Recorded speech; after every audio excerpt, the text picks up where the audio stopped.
morning, everyone. It is Tuesday and I received this package yesterday and I started to open it and I said, you know what, maybe I'll share it with my gardening friends.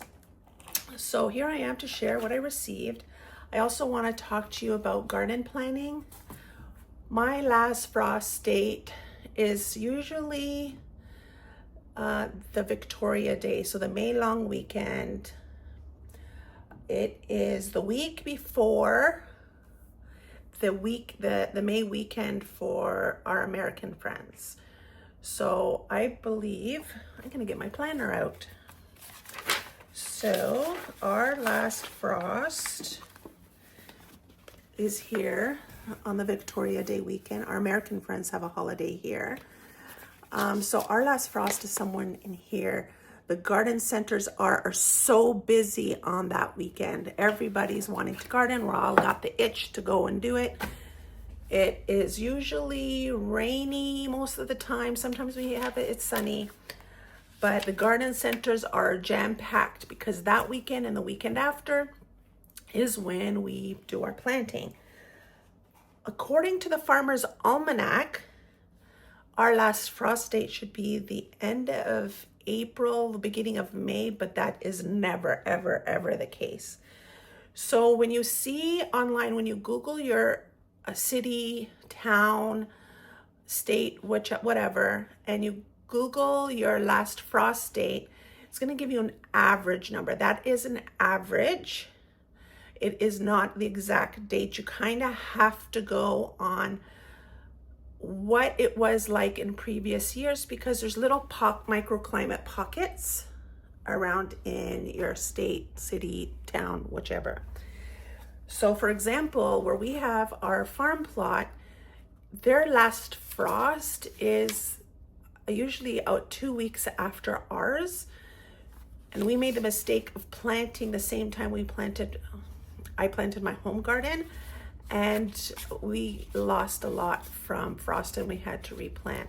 So that was our first time at the farm. So that is definitely another microclimate. I guess it's in a lower part of land and it just gets frost there. Hi everyone, this is Video Editing Marianne. And I just wanted to chime in here. I forgot to add the best thing really for you to do about frost dates is when you start approaching your gardening season, start looking at weather apps or your weather to see if it goes down to 0 or how cold your area is. Do not start planting anything outside unless the temperature is over 10 degrees Celsius. Once your nights are above 10 degrees Celsius consistently for 2 weeks, then you know you can start planting. So just start looking. So my last frost date is in May. So at the beginning of May, I will start looking at the weather apps or the Weather Channel or your TV and keep record of the nighttime temperatures, and if they are consistently above 10 degrees for 2 solid weeks, then I know I can start planting and the risk of frost is very minimal. So that's my experience that I've noticed. So you might want to use that information to help you to know when it's okay to start planting in your area. Sometimes it gets like super, super foggy when we roll in on the mornings. So it's definitely like in a valley type area. Anyhow, so let's get started. I got my morning coffee. Okay, so let's get started. So I got this order from Indoor Farmer. I got my green stalks from there as well. Again, I'm in Ontario, Canada. And the only real place to get green stock is at Indoor Farmer. They're a wonderful company, amazing customer service. You can call them and ask them questions for things. So this is what I got from them. I got the Oh, what are these called now? No, my mind's gone blank. These are not the Epic Garden. Bootstrap Farmer. Bootstrap Farmer pots because they are very sturdy. I tried my first year starting seeds. This is going to be my 4th year garden, and my 3rd year starting seeds. My first year I just used store plants, but to get like a 4-pack of like lettuce for like $5, that makes no sense considering you get hundreds of seeds in a package. So I spent that time learning online about seed starting. The second years I used solo cups because a lot of people I see online used solo cups, but I didn't. My plants got sick, so I don't know if it was the solo cups are not the best option. They're great. Maybe I didn't put enough holes, whatever. You learn every year you garden, no matter if you've been gardening for 10 years, you will learn something new. So I got these because the drainage holes are a lot more than I was putting in the solo cups. And the last 2 years, my plants did fantastic. So I got that. I only had one Bootstrap Farmer tray last year. So I got a second tray. And I got these. So one of these for the tray I got last year, and one for this year. And these like fit perfectly inside. What I found last year, the reason why I got these holders is because I seeds start in the basement. And when I would bring my seeds outside to acclimate, they would slide and shift and they would topple over, and it was a disaster. So this holds them nicely and securely. So I don't lose any plants trying to bring them up outside for an hour and then bring them all the way downstairs and bring them all up the next day. So it's for like security, and they weren't expensive. So if you go to indoorfarmer.ca, they have some wonderful things. I also got this.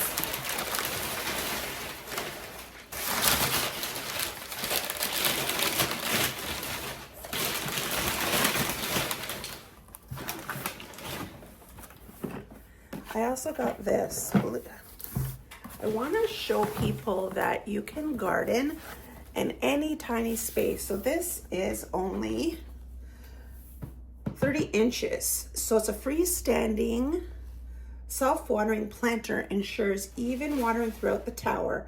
Ideal for flowers, herbs, and small produce. So you could put tiny cherry tomatoes in here. You could put lettuce in here, your herbs in here, flowers. Ideal use as a design element for privacy or even define a patio space. So imagine this covered in flowers. That would be beautiful. So in a 30-inch space, you could grow vegetables. Literally, you can grow vegetables. How wonderful is that? So I want to show that, you know, maybe a green stalk's too big for your area, but you can grow in anything. I'm going to show you how to grow in buckets this summer. And this wasn't expensive. It was only $16.95 Canadian for a little tiny tower like that. So I'm going to be actually gifting this to my uncle. He lives in a retirement village now, and they're not allowed to have a vegetable garden. They only can have pot plants on their small little like patio. And he used to be an avid gardener, so he really loved my green stalk. So I thought that would be perfect for him. He can grow tiny cherry tomatoes and lettuce and parsley and stuff like that. So I am going to give this to him for this weekend. It was only $16.95, so that's a good bargain to grow a lot of plants. Like, this is a lot. This is a lot of heads of lettuce you could grow in here. Oh, I'm going to show you the back. See, look, when it's filled with flowers, how beautiful is that? Towers of like flowers on a patio. How beautiful. Look at that. Towers of flowers, and it covers the whole, like, you don't even see the tower anymore. Gorgeous, gorgeous, gorgeous, gorgeous.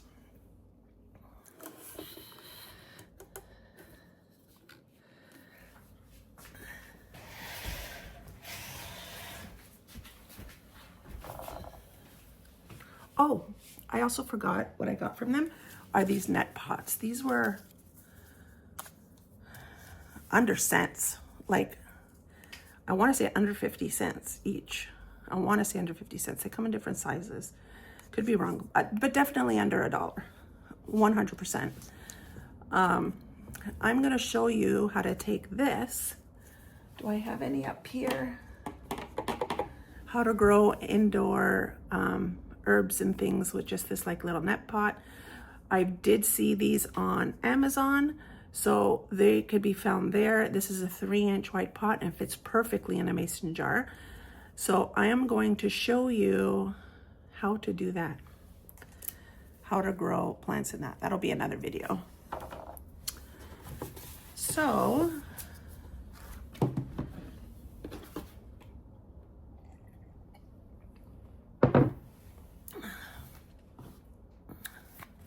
my planner. So I just got this at the dollar store, because everybody's dollar store has gone more than $1. Our dollar store used to be $1. Now everything's like $1.75, $2.75, 5 cent, 5 something. Like, what happened to the dollar store? Should not be able to be called dollar store, in my opinion. So anyway, I just grabbed this like little tiny calendar, like that. Just a calendar. It has a monthly calendar. I put my name in there. I draw on this section. This is my bed. I have an 8x8 bed, and I usually do 5 plants on one side, 4 on the top. The reason why I only do 4 on the top, because I have a PVC arch, and it goes like right here, right in that it would have been the center one. So I kind of just plant around it, so I don't count it as a spot. So this is how I divide my bed. This here is a plank of wood that I put so I can walk across, because I can't reach this row from on the side. I can't like reach in. So this is how I design it. So I design my thing here, and I'll write where I want to put things. I write it in pencil, because I change the layout maybe 5-6 times before planting time actually comes. So January, then there's this page. I just use the page randomly. I don't use it like this is dates to remember. I don't use it for that. But in this blank page, I write, so I have my green stock here, my home garden, and the farm. And here I'll put the varieties that will be growing there. So the exact tomato, for example, in my home garden, I want to plant this one. It's called the Neves Azorean. So I will put that under here, Neves Azorean. Neves Azorean. So I know when I'm doing my seed starting, what plants are for where they're supposed to be allocated. So January is nothing. It's a sad month for us people who like gardening, but we dream of gardening, and we prepare and we plan. It gives us something to look forward to. We watch everybody's seed hauls and order seeds if we need new seeds, or we want to try something different. After watching a lot of videos and other people planting, they're good reference. So if you're a gardening channel, I suggest in your videos, put the name of your tomato or the plant that you're growing, because I often search that. So I will search like Neves Azorean, and to see if anybody has a garden tour or a video about it. So anyhow, I do my planning and I watch videos.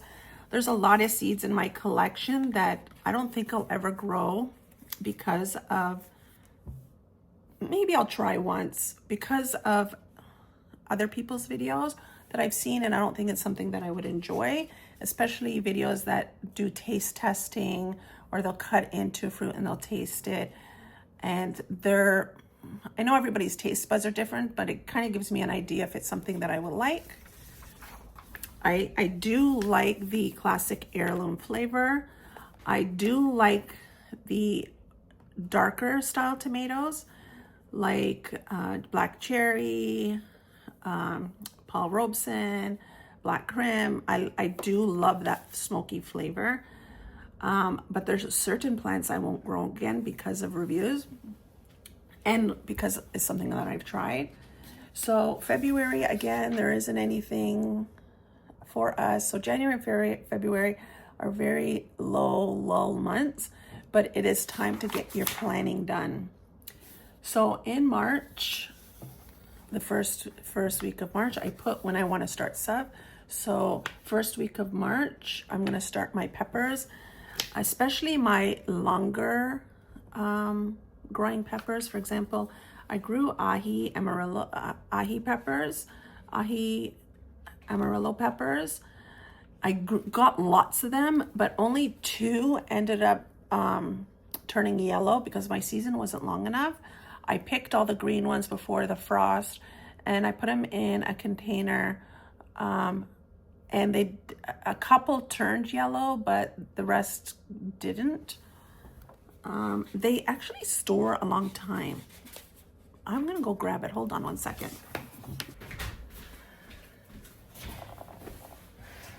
All right, so these have been hanging out in the garage. And I put them all in here, covered them, hoping that they will ripen. And they have. See? They have. These are all my ahi peppers. See, they turn. I don't know if they're still good to eat because they're kind of wrinkly now. Firm, but wrinkly. I could probably still cook with these. People dry peppers all the time. They're not dry. But yeah, so I had to, like, this one's really wrinkly. So I did that and they did turn. So if you have green peppers at the end of the season, they will turn on the counter. Like, these were completely green.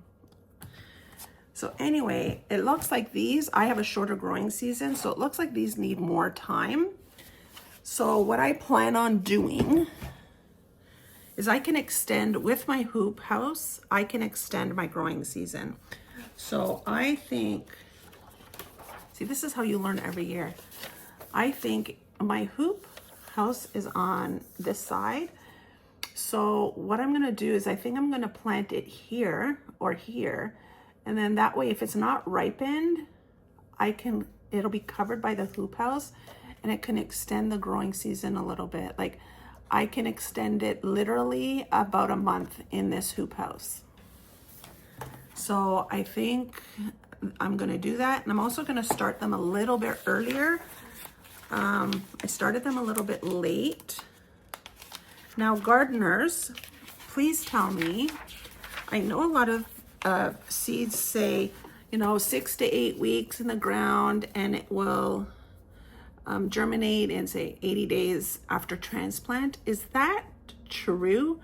Or is it from your seed sprouting, like your plant growing?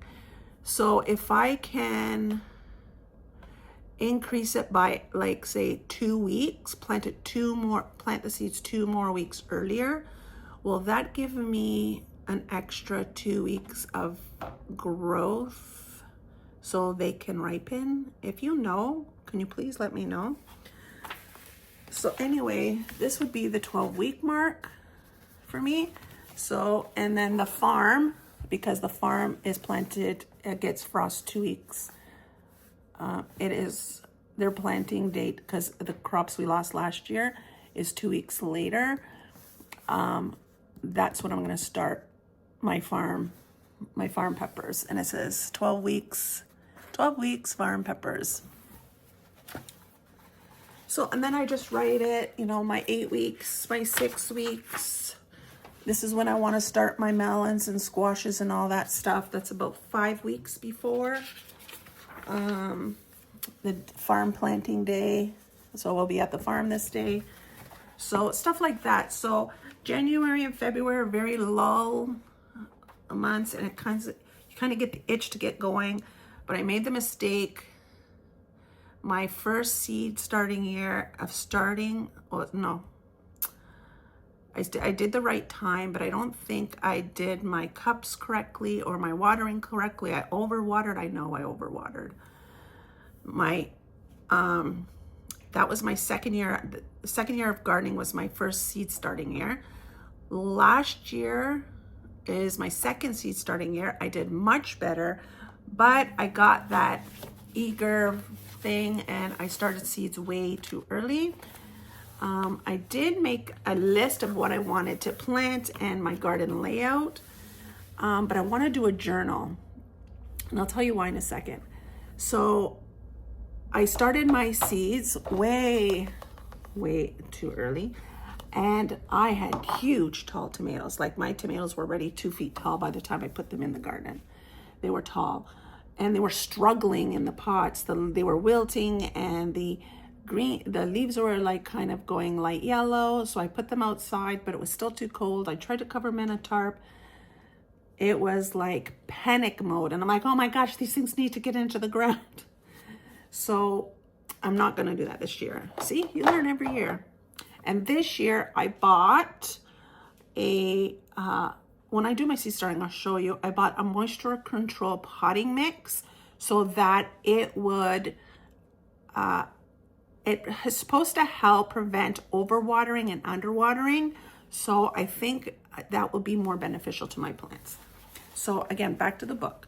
So I can write down here in the notes what seeds I'm going to start on these days. So it's here. So I'm not finished writing in here, but I'll like write like this, and I'll write them like here. And I will actually paper clip the seed to the page. So that's what I'll do.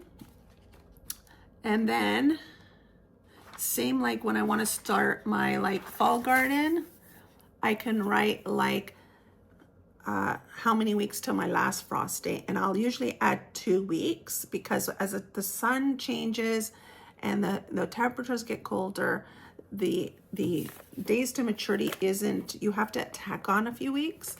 So that's what I'll do, but I'll do it in reverse. So I can do like broccolis and cabbages and your cool weather stuff, I'll do it in reverse. Then here at the back, there's a whole bunch of notes section. So I will write down what went well, what didn't go well, what plants I enjoyed, what plants I didn't enjoy. I will write also, there's a few pages actually. There's quite a few pages of journal here. Like there's quite a few pages. And I'll write down the tomato variety that I used, where I got it from, and the website. So that way I have like reference. So if I like this one, I know where I got it from. I'll know what I didn't like. So for example, last year, everybody talked about Paul Robeson, how it's so good. And I also did not last year, the year before, I did black creme. And they grew, but they're not productive plants. So I don't think they're good, but I don't think it's something I'll grow again in my garden. Usually when you'll garden, you'll find things that do well or that are worth your time. So they are good, but I found that they weren't productive. And I have such a small space. It's only an 8x8 bed. I only have room, as you can see, as you saw, I don't have a lot of room for plants. Like I don't have a lot of room. I have to be very selective. So I don't think I'll be growing those because of the productivity. So I just kind of wanted to give you an example. So that's how I do my planning. So that way next year, at the end of the season, I will write down what I grew, what I felt about it. Should I grow it again? I'll give it like a rating from like 1 to 5 on productivity, taste, and etc. So it's like a journal. So that way I can pull the 2025 calendar out and be like, oh, what did I grow? I remember growing it that year. What did I like? What did I not like? And that way I want to start, when I first started, I'm like, oh, let me try all these different things that you can't get at the grocery stores. Wonderful, which is great. And I do that. I do try to incorporate a couple of experiment ones in the garden. But I want to think more about productivity. We did get a lot of tomatoes last year, and I froze a lot of tomatoes. So I did get a lot of tomatoes, but because I planted a lot of tomatoes, but I kind of want to find my tried and true ones that I want to grow. And I haven't done that yet, except for Sun Gold, 100%. Arctic Rose, which is a dwarf. I loved Arctic Rose. And Vintage Wine that I got from M.I. Gardner. Loved Vintage Wine plant. Loved it. I thought it was a determinant at first. I don't know why in my head I thought it was, but it's not. It's an indeterminate. But it was, productivity was like great. The flavor was like fantastic. So that's what I'm going to do. So today's video is just like a chit chat. I'm going to be doing another video this afternoon for you. I'm going to show you how to do microgreens that you can take this January, February time that there's really nothing happening going on to scratch that little gardening itch inside. We will do some of mason jar planting, and that way we can scratch that little itch a little bit. January is kind of getting over the holidays and all that kind of stuff. I like to watch gardening videos in January.